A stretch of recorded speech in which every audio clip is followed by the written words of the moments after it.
Magandang araw po muli sa inyong lahat. Welcome dito sa aking channel at Ronski TV. Ako po'y nagbabalik upang ihatid sa inyo ang unang kabanata ng ating bagong kuwento na pinamagatang Ang Binatang si Victor.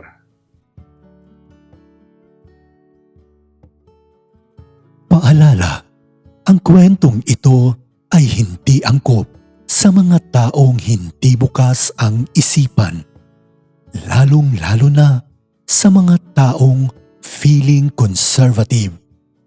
Ang channel na ito ay for adults mindset only. Narito na ang unang yugto ng ating bagong kwento na aking ihahatid sa inyo. At ang kwentong ito ay pinamagatang Ang Binatang si Victor.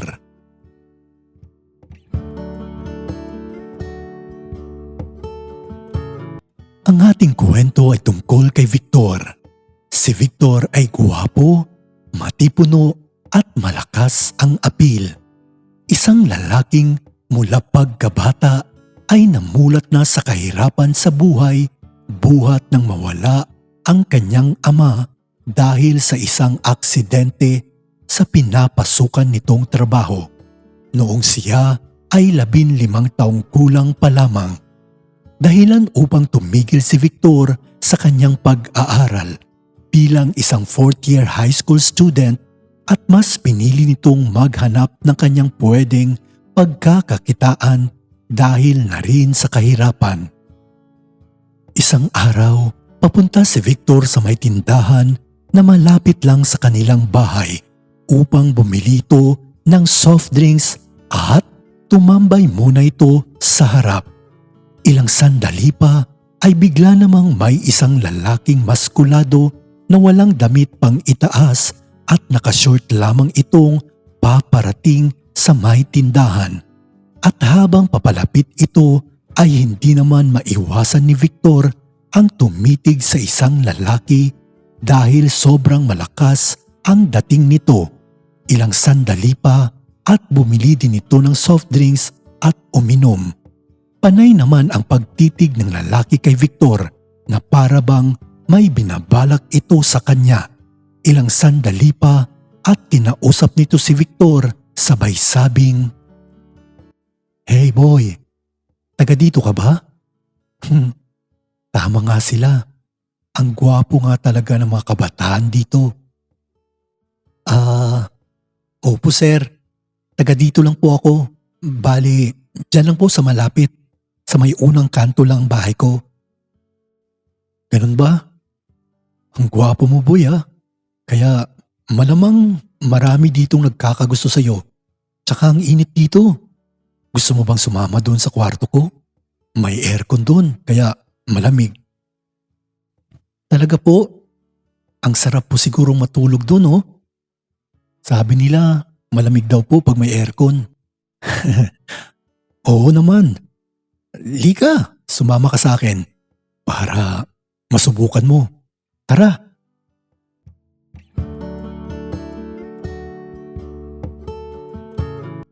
Nag-iisang anak na lalaki lamang itong si Victor at dahil sa mahilig din itong makipagkaibigan kaya nakumbinsi itong sumama sa lalaking nakipag-usap sa kanya. Hanggang sa makarating na nga sila sa bahay ng lalaki kaya agad naman silang pumasok sa loob. Ilang sandali pa at nagpakilala ang lalaki kay Victor sabay sabing, "Pasok ka boy, tsaka relax ka lang okay? Safe ka dito. Ako nga pala si Darwin, bale. Tito Darwin na lang itawag mo sa akin, okay? Kasi mas matanda naman ako sa'yo. Ano nga ang pangalan mo?" Ako nga pala si Victor. Bali, 15 taong gulang pa po ako, Tito Darwin. Ganun ba? Pero ang aga naman yata na-develop ang katawan mo at may mga muscle ka na. Kaya mukhang parang nasa 18 years old ka na, Victor. At bagay nga sa iyong pangalan mo. Lakas maka-action star. Salamat po. Ah, ang sarap po pala dito sa kwarto nyo. Malamig. Oo naman. Lalo na at may kayakap ka. At alam mo na, matigas ito. Uy, tika lang po, Tito Darwin.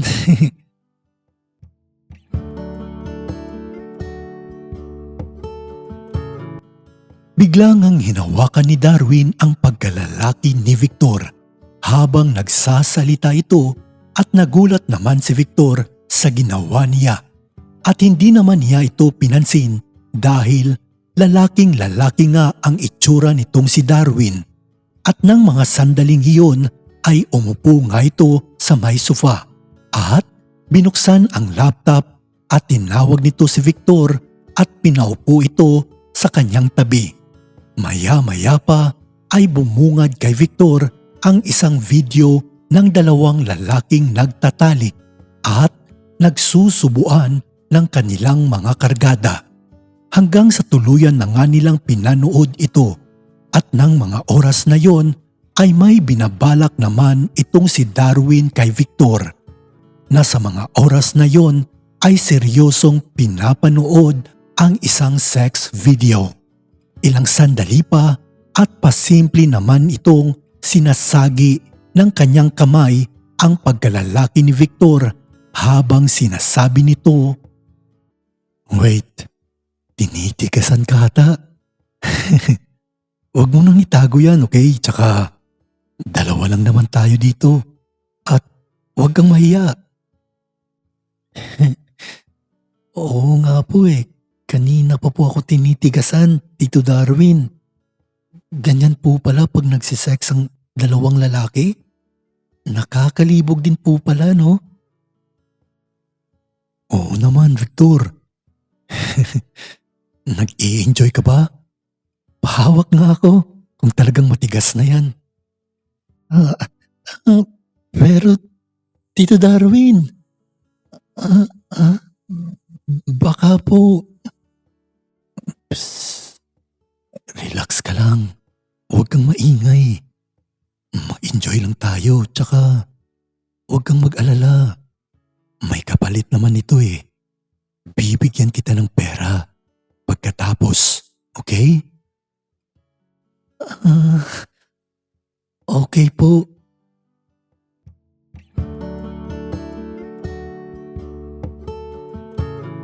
Hindi na nga nakapagpigil itong si Darwin sa paghawak sa pagkalalaki ni Victor na sobrang tigas sa mga oras na yon at kanyang nilalaro ito habang hawak-hawak din ang kanyang pagkalalaki.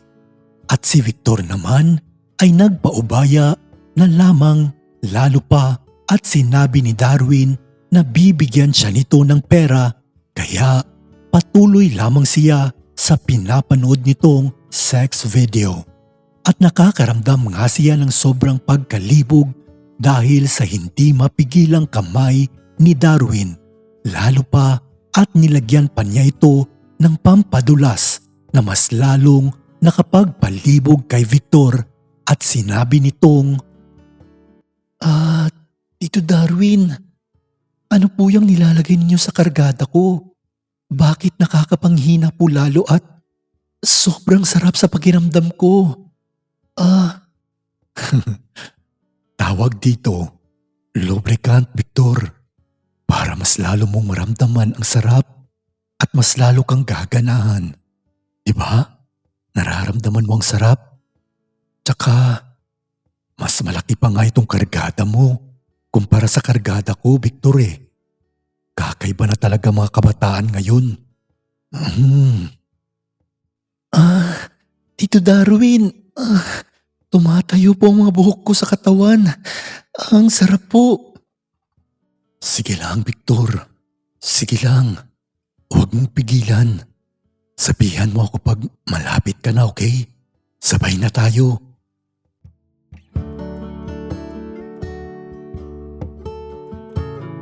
Samantala, halos hindi na nga nanonood si Victor sa mga oras na yon at napapatirik na lamang ang mga mata nito at napapakagat sa kanyang labi dahil sa hindi nito maipaliwanag na kakaibang sarap na nararamdaman sa paglalaro ni Darwin sa kanyang pagkalalaki. Maya-maya pa at tuluyan na nga itong hindi mapigilan at sinabi nga nito kay Darwin na parang kakaiba na ang kanyang nararamdaman at napapaungol na lamang ito ng malakas habang si Darwin naman ay sinabayan si Victor at doon ay pareho nga nilang naipalabas ang kanilang mga init sa katawan at pagkatapos ay sobrang nanghinang nga silang dalawa. Hanggang sa sumapit ang 5:00 ng hapon at ng mga oras na yon ay saka naman nagising si Victor sa pagkakatulog nito ng mahimbing sa may sofa habang si Darwin naman ay nasa labas at nagsisigarilyo. Kaya naman ay dali-daling bumangon itong si Victor at maya-maya pa ay pumasok na sa loob ng bahay si Darwin at nakita nga nito si Victor na nakatayo sa kanyang harapan. Kaya sinabi nitong, "Oh Victor, gising ka na pala. Sorry di kita ginising kasi sobrang himbing ng pagkakatulog mo eh. Tsaka, uuwi ka na ba?" "Ayos lang po Tito Darwin, tsaka pasensya na rin po kayo pero the best po yung ginawa natin kanina. Siya nga pala, uwi na po ako kasi baka naghahanap na po sa akin si nanay." "Okay Victor, tsaka di ba magagalit yung nanay mo sa'yo? Teka lang, eto nga pala. O yan, baka may gusto kang bilhin. Di ba sinabi ko sa'yong bibigyan kita ng pera? Kaya wag mo na lang sabihin na binigyan kita, okay? At lalong-lalo na ang ginawa natin.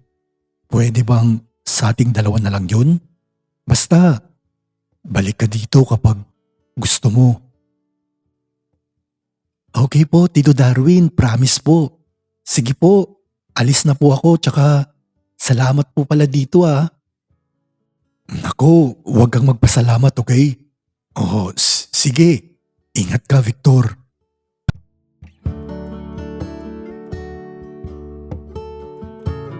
Umuwi na nga si Victor sa mga oras na yon at dali-dali naman itong naglalakad pabalik sa kanilang bahay. At habang naglalakad ito ay hindi naman maialis sa kanyang isipan ang ginawa sa kanya ni Darwin at napapahawak na lamang siya sa kanyang kargada habang iniisip nito ang nangyari sa kanilang dalawa. Samantala, ilang sandali pa at nakarating na nga ito sa kanilang bahay at nakita nga nito ang kanyang ina na nagpapahinga sa mga oras na yun. Ngunit napapansin nito na parang masama ang pakiramdam at hirap ito sa pag-ubo, kaya naman lumapit si Victor at kinausap nito ang kanyang ina. Samantala, simula noon ay hinahanap-hanap na ni Victor ang ginawa sa kanya ni Darwin. Kaya palagi ito sa pagpunta sa kanyang bahay at simula noon ay napapadalas din na may nangyayari sa kanilang dalawa.